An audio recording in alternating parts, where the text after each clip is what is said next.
Lucifer, the night. He stopped being the Lightbringer.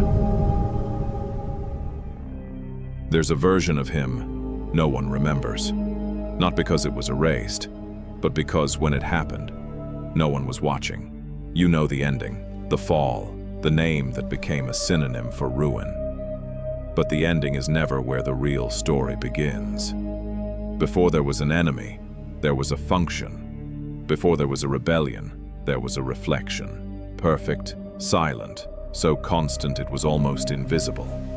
He wasn't the light, he carried it. There was a difference between those two things, and for a while that seems to have lasted forever, that difference bothered no one, not even him. But there's always a moment before the moment. Everyone remembers. A second with no witnesses, no thunder, no visible break, where something inside is already not what it was, even though nothing on the outside has changed yet. No one wrote that moment down. No one marked the hour, because he didn't scream. He didn't rebel right there. He just stopped being a mirror for one instant longer than he should have. And the question no one asked, because no one knew they needed to, is this: when exactly did Lucifer stop reflecting the light? Before he ever tried to become the source of it. Not on the night of the fall. Before that. Somewhere between what he was and what he began, without even noticing. To want to be. Before he ever tried to become the source, he was already something extraordinary. Not a soldier, not a rebel, a carrier. Position among the highest ever given to a created being. Near enough to the throne that distance itself seemed to lose meaning. He didn't need to ask for attention. He was, by design, impossible not to notice. But here's the harder question. What happens when someone spends so long surrounded by light that they start to lose the difference between carrying it and owning it? No one around him seemed troubled. Order continued. Function continued. Everything looked exactly the way it had always looked, which is precisely why nothing about this stage should feel dramatic yet. That's the trap. Danger rarely announces itself. It just sits quietly inside something that still looks perfect. Think about it this way. He wasn't praised for what he did. He was praised for what he was. And there's a difference between those two things that most creatures never have to face. Because most creatures are never given a reason to confuse them. How long can a change like that stay invisible before it stops being just a change? Nothing shifted in his behavior. He still moved the same way, stood the same way, reflected the same way. But somewhere in that repetition, in being seen again and again as the one who carries the light, a question must have started to form. Quiet, almost harmless. The kind of question a mind doesn't say out loud, not even to itself. What happens to a creature made to reflect something greater when it slowly starts looking at itself instead? That's not rebellion. That's not even close to rebellion. It's smaller than that, and that's exactly what makes it dangerous. Because is there really a difference between being recognized and needing to be recognized? At what point does a quality stop being a gift and start becoming a demand? Nobody around him could have answered that. Nobody was even asking it. The function still worked. The light still moved through him exactly as it always had. From the outside, nothing had changed at all. And maybe that's the part worth sitting with. Not what changed, but what didn't seem to change while something underneath it already had. Before the rebellion ever existed, there was a moment when Lucifer still looked exactly the same. Same light, same position, same reflection. And maybe that was the most dangerous moment of all. What was the first sign that something perfect had already begun to change? Something changed. That much we know. But here's what almost no one asks. What changed first? Not the rebellion, not the fall. Something smaller. Something that happened before there was anything worth noticing. So let's investigate it. If nothing changed on the outside, No broken rule, no spoken defiance, nothing anyone in that place could point to. Then whatever happened somewhere no eyes could reach.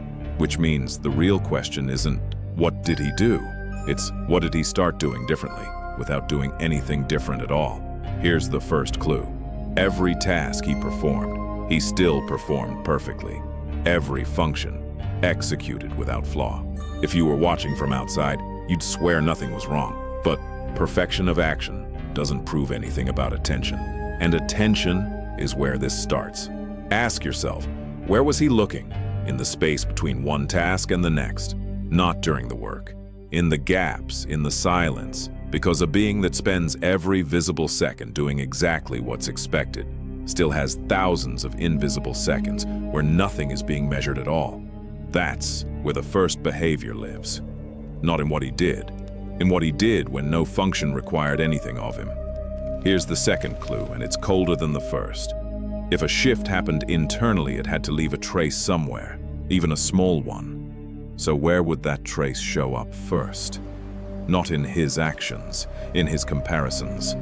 The moment any created being starts measuring its own brilliance against something else, even briefly, even without malice, a boundary has already been tested. Not broken, tested. And once a boundary has been tested once, it stops being a boundary. It becomes a question. So, how many times does a boundary need to be tested before it disappears completely? Nobody was counting. That's the third clue, and it's the most disturbing one. There was no system in place to catch this.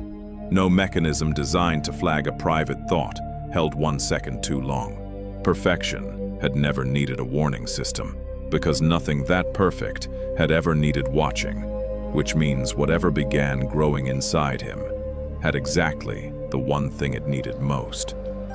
Time. Unmonitored, unmeasured, unlimited time. Now here's where the investigation turns. If this pattern repeated, comparison then silence then repetition, for long enough something had to eventually shift from occasional to constant, from a passing thought to a default setting.